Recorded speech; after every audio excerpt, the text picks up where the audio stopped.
भजन विश्वनाथ भगवान की।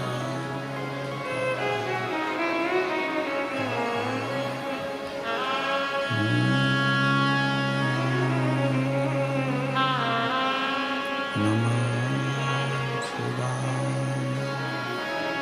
नमः शिवाय।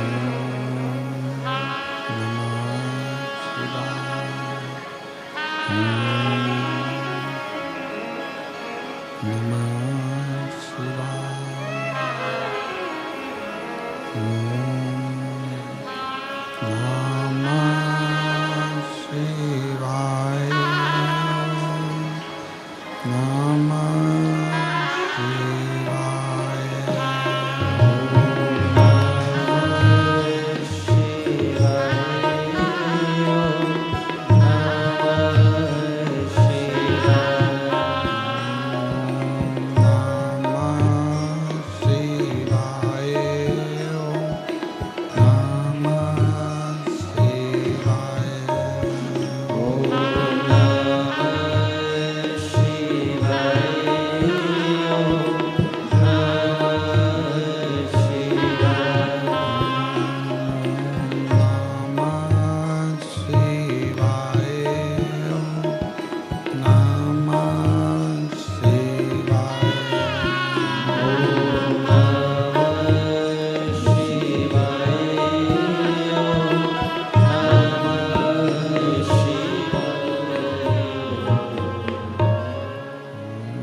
शिवाय। नमः शिवाय।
नमः शिवाय।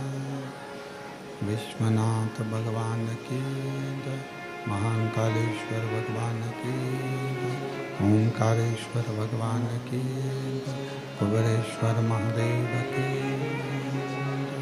हर हर महादेव। हर हर महादेव। हर हर महादेव। काशी विश्वनाथ ओगड़दानी त्रिकालदर्शी कैलाशी अविनाशी भगवान शिव, जिनकी पुनित पावन पवित्र शिव महापुराण की कथा भगवान शिव की करुणा कृपा उनकी उदारता से भगवान शिव की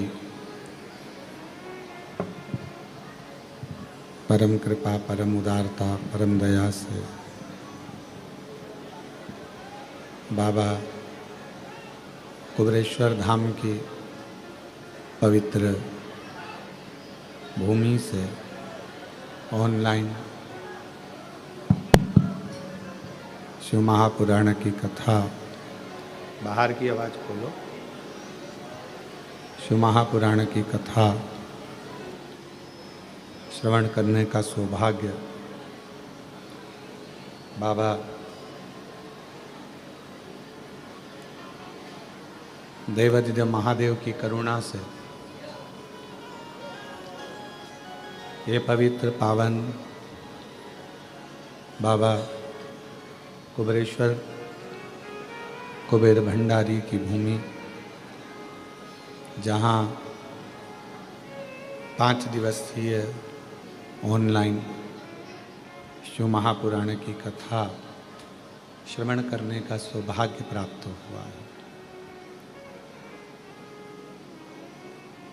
कोई पुण्य आप सभी के हैं जो आप लोग कंकर शंकर का पूजन करने के लिए कुबेरेश्वर धाम आए थे, रुद्राक्ष लेने के लिए बाबा कुबेर भंडारी के दरवाजे पर पहुँचे थे और बाबा की कृपा से आप सभी को ये शिव पुराण की कथा यहाँ श्रवण करने को मिल गई। ये शंकर की बड़ी उदारता और उनकी कृपा है।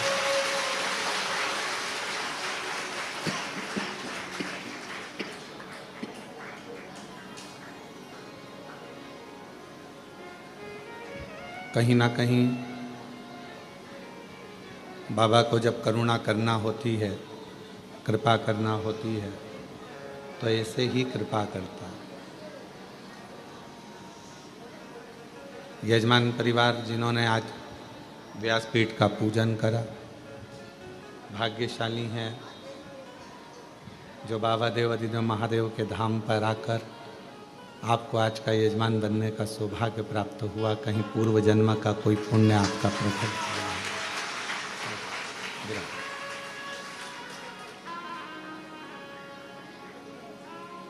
और ये पुण्याई 5 दिवसीय शिव महापुराण की कथा आस्था चैनल के माध्यम से, फेसबुक यूट्यूब के माध्यम से, घर में रहकर, दुकानों पर रहकर, ऑफिस में रहकर इस कथा का लाभ आप और हम सब ले रहे हैं।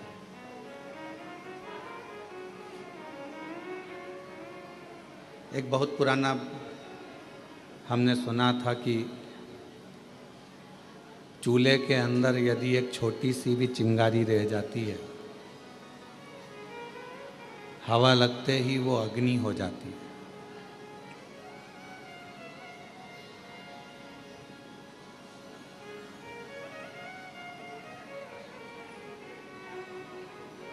एक छोटी सी चिंगारी बाद में अग्नि का रूप ले लेती है। बस हवा लगी उसमें और उसने अग्नि का रूप लिया।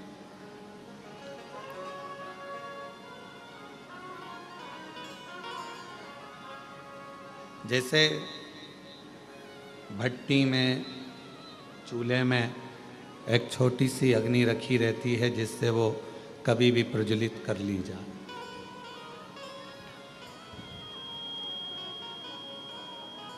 उसी तरह मेरे देवादिदेव महादेव भी जब पृथ्वी पर भेजते हैं, जन्म देते हैं, माँ के गर्भ से आपका हमारा जन्म होता है। और भगवान देवादिदेव महादेव जब माता के गर्भ से आपको और हमको जन्म देते हैं, तब एक भक्ति की छोटी सी चिंगारी हमारे अंदर रख देते हैं। और जब हम पृथ्वी पर जन्म ले लेते हैं, कहीं शिव महापुराण की कथा की हवा हमें लगती है तो हमारी भक्ति की अग्नि फिर प्रज्वलित होने लगती है।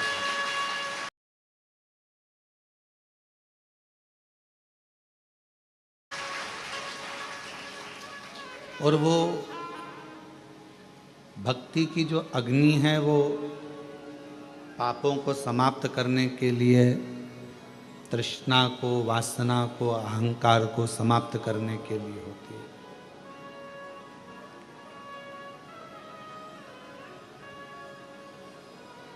यहाँ बैठकर आप कंकर शंकर का पूजन करें, 108 बैठकर 108 बार श्री शिवाय नमस्तुभ्यम का जाप करें।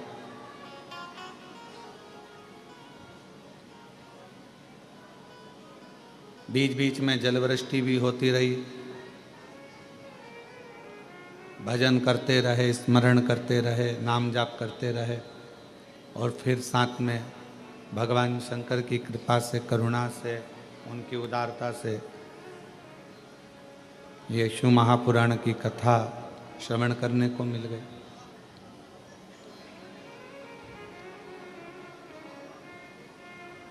हमारे पूर्व का कोई प्रारब्ध होगा जिस प्रारब्ध के कारण हमको ये सब मिल रहा। पूर्व का कोई प्रारब्ध होगा, कोई अच्छा कर्म होगा जिसके कारण बस हमें सनातन धर्म में जन्म मिला, भारत वतन मिला और भगवान देवाधिदेव महादेव की कथा मिली। ये हमारे पूर्व का कोई अच्छा कर्म है।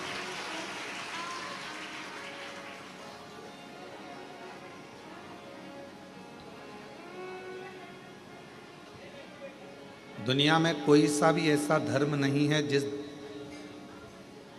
दुनिया में कोई सा भी ऐसा एक मजहब नहीं है जिसमें पत्थर को भी पूज कर परमात्मा बना दिया जाता हो।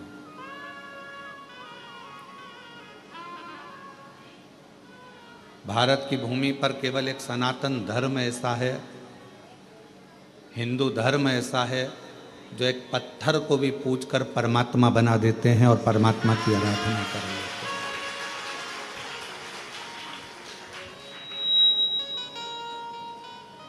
कोई किसी मजहब में, किसी भी मजहब में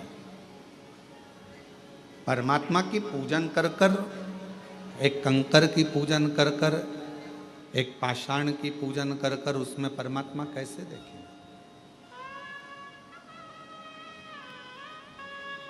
ये बल किसी में भी नहीं। लोग सनातन धर्म की हंसी उड़ाते हैं, हिंदू धर्म की हंसी उड़ाते हैं कि ये तो पत्थर की पूजन कर रहे हैं, नदियों को माता कहते हैं, पशुओं को भी देवता कहते हैं, वृक्ष को भी भगवान कहते हैं, पर्वत को भी भगवान कहते हैं। दुनिया के लोग सनातन धर्म की हंसी उड़ाते हैं। पर दुनिया के लोगों से हम कहें, हंसी ना उड़ाकर आप अपने खुद के मजहब को देखो और हमारे सनातन हिंदू धर्म को देखो। तुम्हारे मजहब में परमात्मा को कंकर से भी नहीं पूजा जाता, उसमें परमात्मा की प्राप्ति नहीं करी जाती। पर हम वो सनातनी हैं जो एक मिट्टी को भी अगर हाथ में उठा लेते हैं तो उसको भी माता कहकर सम्मान देकर उसको अपने मस्तक पर चढ़ा देते हैं। एक मिट्टी को। यहाँ दुनिया के लोग आते हैं, कंकर शंकर की भूमि पर पहुँचते हैं, कंकर बीनते हैं, पूजन करते हैं 5 कंकर की। एक कंकर अपने साथ में लेकर जाते हैं, 3 महीने में, 6 महीने में, साल भर में, जब भी वो इधर आते हैं वापिस छोड़ जाते हैं, फिर ले जाते हैं।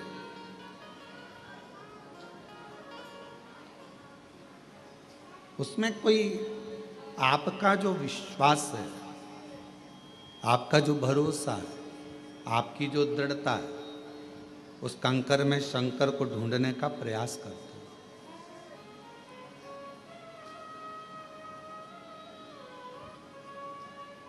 और मैंने तेरे ही भरोसे बाबा, तेरे ही भरोसे हवा भी उड़ती जावांगी बाबा।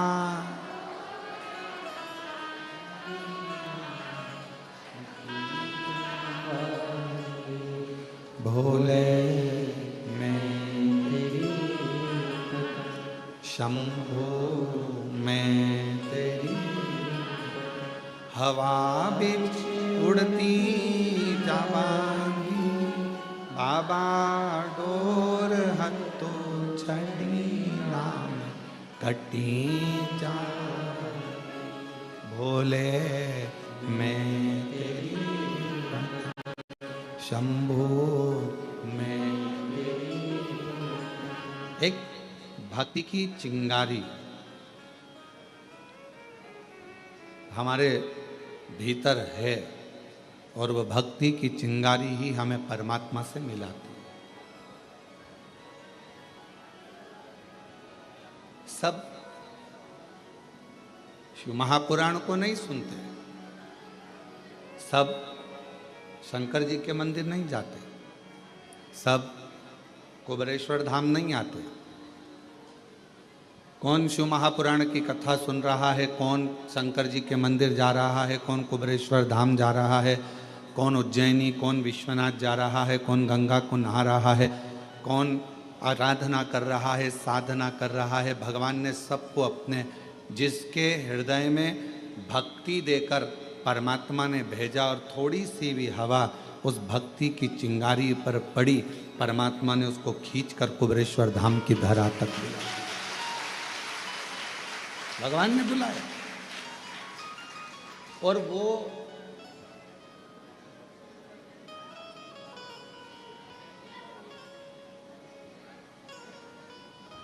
आपने अपने भांजे को फोन लगाया, भांजी को फोन लगाया, दीदी को फोन लगाया कि नहीं तुम्हें राखी पर आना पड़ेगा, राखी पर आना पड़ेगा। फोन लगाने से पहले तुमने दीदी के आने के पहले तुमने तैयारी करी कि नहीं करी? जम के तो बोलो, करी ना? पत्नी ने पूछा क्यों? वो दीदी आने वाली है इंदौर वाली, वो जीजी आने वाली है झांसी वाली, ग्वालियर वाली, क्या दोगे उनको? वो दतिया से आएगी, वो वहाँ भोपाल से आएगी, वो इंदौर से, उसको क्या दोगे? मैंने विचार कर लिया है, उसको 1000 रुपये का लिफाफा दे देंगे, भांजा भांजी को 500 रुपये दे देंगे और दामाद आएंगे तो उनको कपड़े दिला देंगे। मैं बाजार ले जाऊंगा, जीन्स टी शर्ट दिला लूँगा,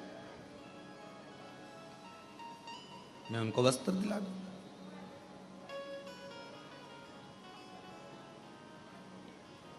बहन को घर पर बुलाया, भांजे को घर पर बुलाया, उसके पहले तुमने व्यवस्था कर ली देने की।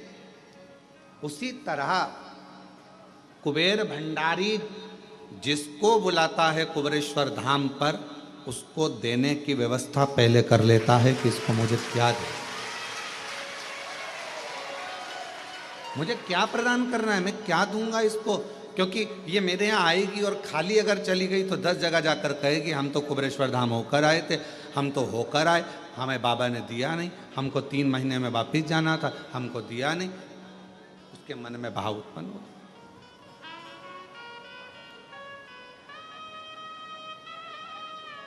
वो व्यवस्था करता है पहले। कितने लोग हैं जो भोपाल से इंदौर निकल जाते हैं पर कुबेरेश्वर धाम अंदर तक नहीं आते, और एक दिन ऐसा आता है कि वो कुबेरेश्वर धाम में अंदर तक आ जाते हैं दर्शन करने के लिए। क्यों? बाबा बुलाता तब ना। और तेरी कृपा बिना ना हिले एक भी अणु, लेते हैं सांस तेरी कृपा से अनु। बखान क्या करूं मैं राखों के ढेर का, चपटी भभूत में खजाना कुबेर का। हे गंगाधर मुक्ति द्वार ओंकार तू भोले ओंकार तू, आयो शरण तिहार शंभु तारता। उसने व्यवस्था करी तुमको देने की, तो बाहर रोड पे से तुम अंदर आ, तो उसने इशारा करके तुमको अंदर बुलाया। वो अगर व्यवस्था नहीं करता, वो व्यवस्था कुछ करता ही नहीं, तो वो तुम अंदर भी नहीं आते। चले जाते हैं।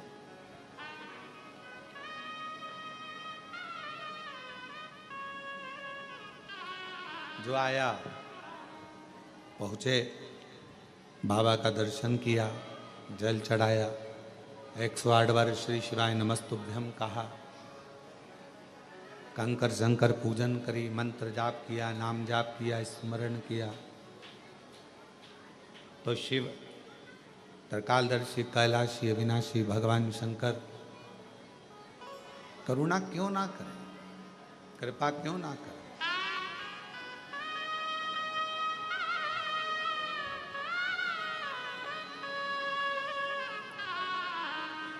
फिर शिव करुणा क्यों ना करे। आप कहीं पर भी रहो, जहां तुम्हारी मर्जी पड़े वहां रहिए, घर में, दुकान पर, फैक्ट्री में, मकान में, सर्विस में, नौकरी में, जहां तुम्हारा मर्जी पड़े वहां रहो। कई माताएं कहती हैं, कई भाई कहते हैं कि हम मंदिर नहीं जा पाते क्योंकि हमारी कॉलोनी से मंदिर बहुत दूर है। कई लोग कहते हैं कि हमारी सोसाइटी में मंदिर नहीं है। कोई कहता है हम इतनी बड़ी सिटी में रहते हैं कि वहाँ मंदिर हमारे पास में लगता नहीं। कोई कहता है कि हमारे यहाँ मंदिर तो है पर मंदिर के अंदर जाने नहीं देते।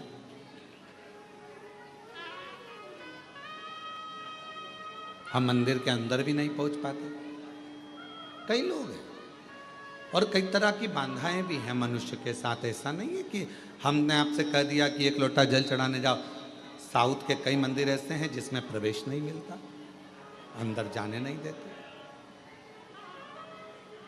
और कई कई जगह ऐसी है जहां मंदिर ही नहीं है, बहुत पास में, नहीं जा पाते, बच्चे भी नहीं जा पाते। तो शिव महापुराण की कथा के वायव्य संहिता में एक बड़ी सुंदर बात कही, बड़ा सावधानी से सुनिएगा इस चरित्र। वायव्य संहिता में श्री वेदव्यास जी वर्णन कर रहे हैं,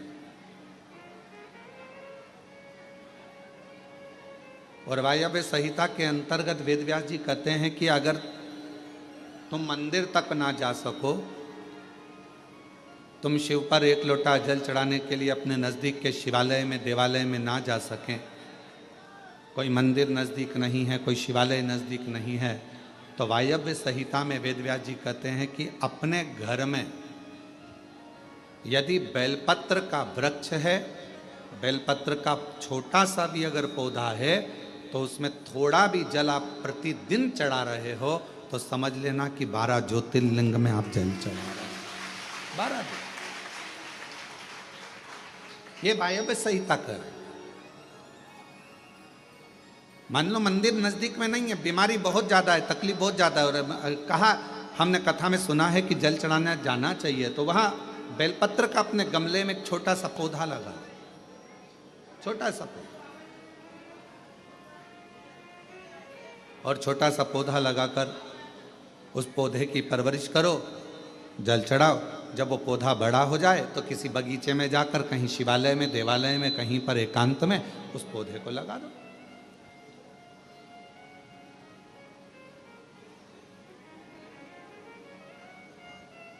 जैसे तुलसा जी को बड़ा कर कर तुलसा जी का मंगल विवाह शालिग्राम जी से होता है, देव उठनी एकादशी पर शालिग्राम बाबा के साथ मंगल विवाह किया जाता है, वैसे ही बेलपत्र के पौधे को बड़ा कर कर उसको भी शिव को समर्पित किया जाता है,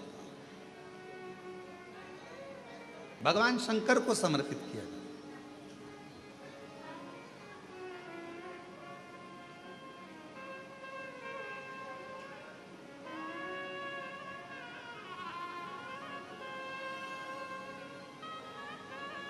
पर उस पौधे को पहले आपको बड़ा करना पड़ता है। पहले जैसे बेटी को बड़ा करते हैं और फिर उसका कन्यादान करते हैं, बेटी को बड़ा कर कर कन्यादान देते हैं, उसी तरह से बेलपत्र के पौधे को बड़ा कर कर उसकी आराधना साधना कर कर फिर उसका दान दिया जाए। कई लोग बड़े विचित्र हैं कि भाई हमको बेलपत्री का पौधा दान करना है। कुबेरेश्वर धाम आए, उज्जैनी गए, किसी गुरुजी के यहाँ गए और बाजार में से पौधा ले लिया और बेलपत्र का पौधा दान कर दिया। उसको कम से कम थोड़ा समय अपने घर में तो रखो।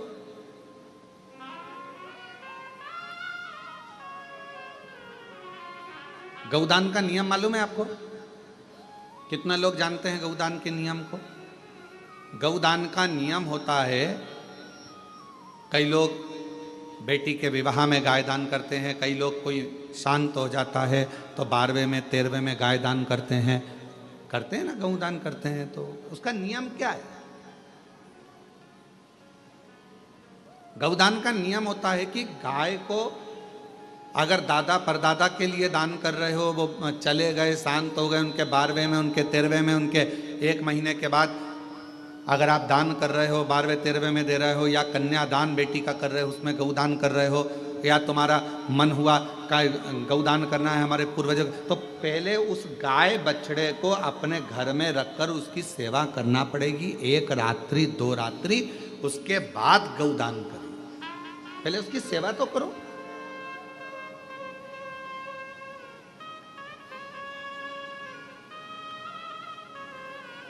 आपने तो डायरेक्ट फोन कर कह दिया गाय लिया ना, दान करना है। पंडित जी ने संकल्प छुड़ाया, गाय दरवाजे पर आई और 1 मिनट में संकल्प छूटा।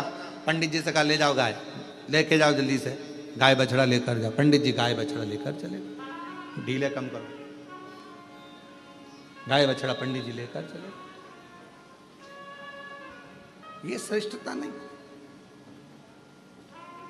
तुलसा जी का पौधा घर में रखकर उसको पोषित कर कर बड़ा कर कर फिर शालिग्राम भगवान से विवाह कर कर फिर दिया।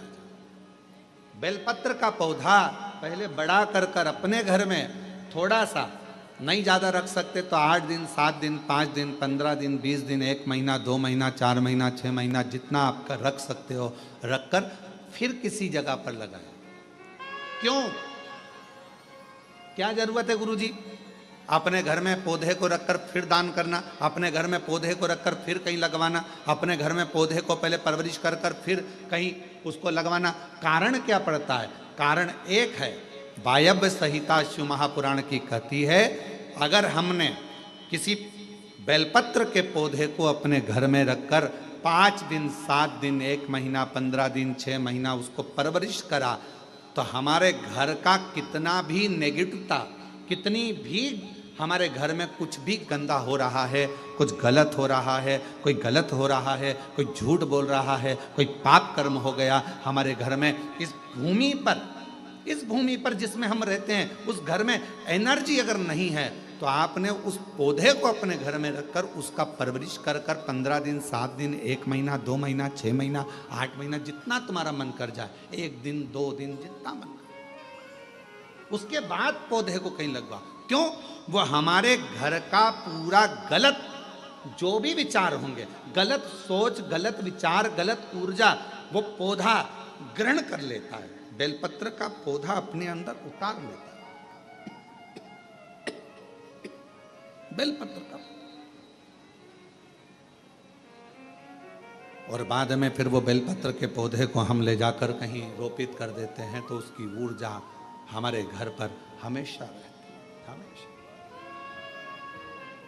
कैसे? इसके सत्य प्रमाण क्या हो सकता है? तो सत्य प्रमाण का स्मरण करिएगा। एक गाय को 5 दिन 7 दिन 9 दिन 15 दिन अपने दरवाजे से रोटी दीजिए। 9 दिन रोज रोटी दो, 10वें दिन गाय तुम्हारे दरवाजे पर आकर खड़ी हो जाए। बोलो खड़ी होगी कि नहीं होगी? जम के तो बोलो, खड़ी होगी ना। गौ माता को तुमने रोटी दिया, अब गाय रोज आकर तुम रोटी खा ला रहे, 2 दिन 3 दिन 5 दिन तुमने रोटी दिया तो गाय आकर खड़ी हो जाएगी। एक कुत्ता को तुम्हारे दरवाजे पर रोटी देना चालू करो, 8 दिन बाद वो कुत्ता तुम्हारे दरवाजे पर बैठना चालू कर देगा। बोलो सही है कि गलत है? जम के तो बोलो, ठीक है। एक पक्षी के लिए 2 दिन 5 दिन 7 दिन अपने घर के छत पर अनाज डालकर देखो, 7 दिन के बाद पक्षी तुम्हारे दरवाजे पर, तुम्हारे छत पर आना चालू करेंगे कि नहीं करेंगे? बोलो बोलो, जम के बोलो।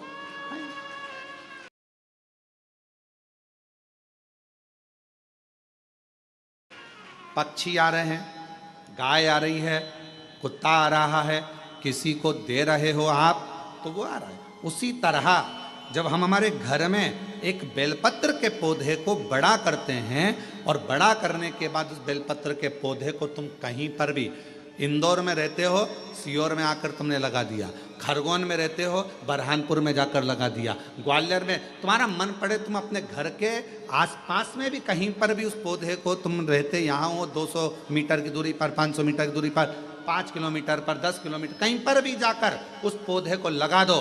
वो पौधा तुम्हारे घर में कितनी भी नेगेटिवता रहेगी, वो पौधा अपने आप तुम्हारे घर की गंदगी को खींचता रहेगा, नेगेटिवता को खींचता रहेगा, कहीं पर भी रहे, किसी भी जगह।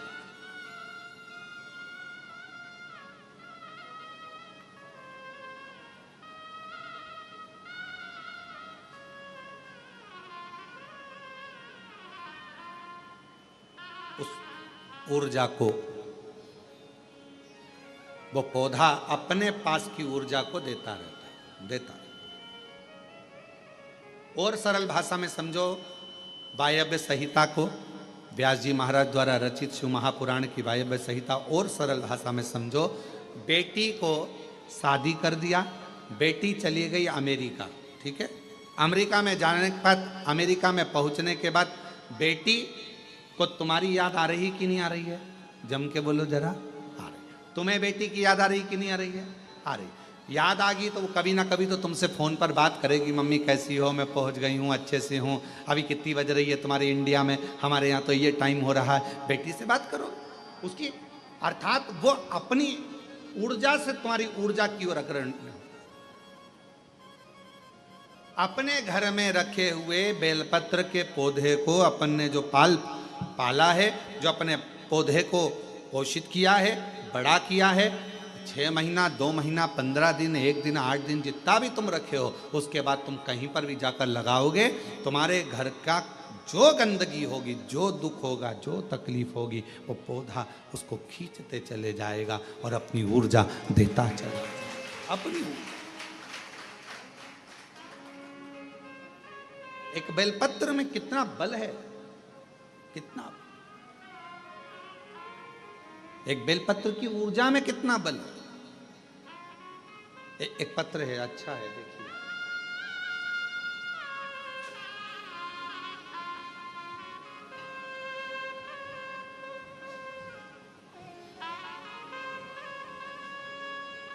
मेरा नाम शिवानी चौहान है, मैं रहने वाली निवासी मनासा जिला देवास से आई हूँ, मनासा जिला देवास से आई हूँ। कहीं बैठी हो तो पीछे से आकर बेलपत्र प्राप्त कर सकती हूँ। गुरुजी, मेरे बच्चेदानी में गठान हो गई थी, मैंने सोनकच्छ, देवास, उज्जैन सब डॉक्टरों को दिखाया, सबने ऑपरेशन का बोला था।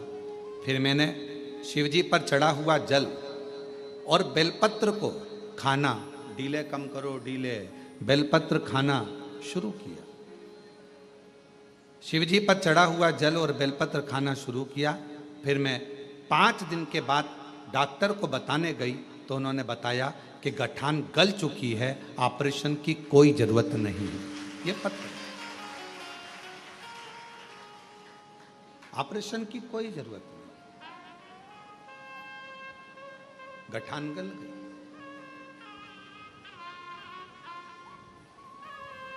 शिव कथा कहती है, शिव महापुराण की कथा कहती है, शिवजी पे चढ़ी हुई, शंकर भगवान पर चढ़ी हुई एक बेलपत्र, आप जब शंकर जी पे चढ़ी हुई बेलपत्र को लेकर अपने घर आते हो, शिवजी पे चढ़ी हुई एक बेलपत्र जब अपने घर पर आती है, भले आपने घर पर लाकर उसे रखा या खाया, 5 मिनट, 2 मिनट, 1 मिनट बेलपत्र लेकर आए, पानी के लोटे में डालकर या जल का पात्र लेकर आए और वो बेलपत्र तुम्हारे घर में पहुंची, 1 मिनट भी अगर शंकर पर चढ़ी हुई बेलपत्र तुम्हारे घर में है तो तुम्हारे घर के हजारों दुख को वो समाप्त कर देती है, एक क्षण, एक क्षण के अंदर हजारों।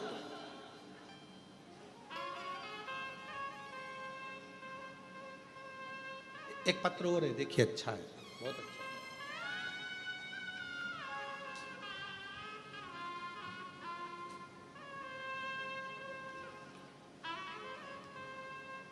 मैं ममता, पति का नाम बंटी, शहर अलीगढ़ में जयगंज की निवासी हूँ।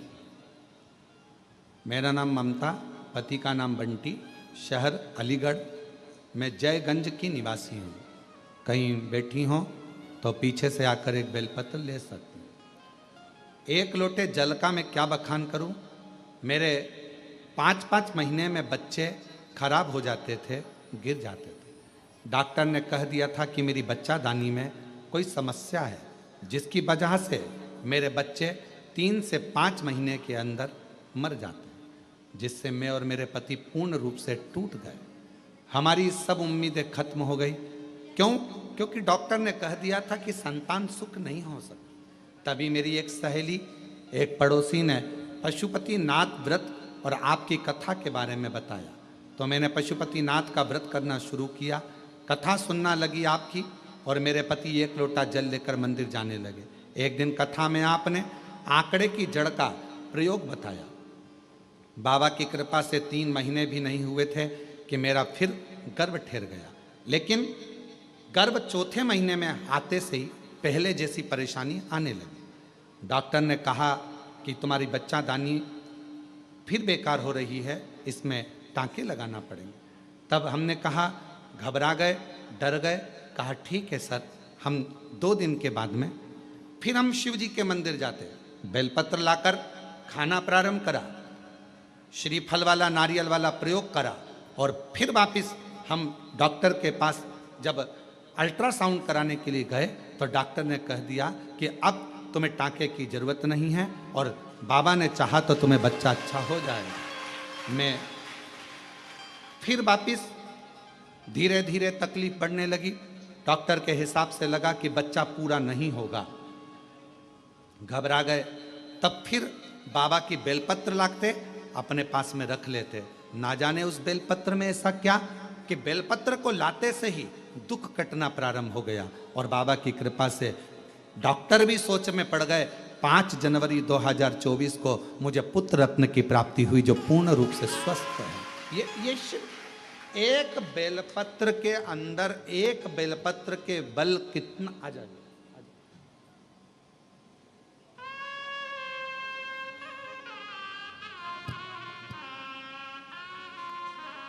इनको हो गए, ठीक है बैठा, ठीक है बेटा बैठा। किसके हो गया था? ठीक है, बाबा की कृपा से गठान पूर्ण तरह से बेलपत्र का प्रयोग करने से पूर्ण तरह से ठीक हुई। एक बार जोरदार ताली बजाकर साथ।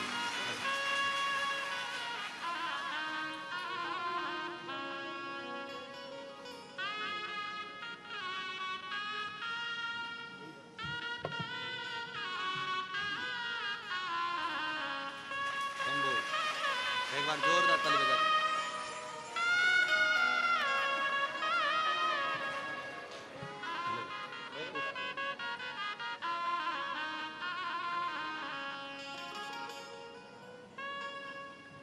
जो जैसी कामना लाया वो वैसा ही फल पाया। जो जैसी कामना लाया वो वैसा ही फल पाया। नहीं खाली उसे लौटाया वो मन ही मन हर्षाया, और कर दिया माला माल काशी वाले। लुटा दिया भंडार काशी वाले। लुटा दिया भंडार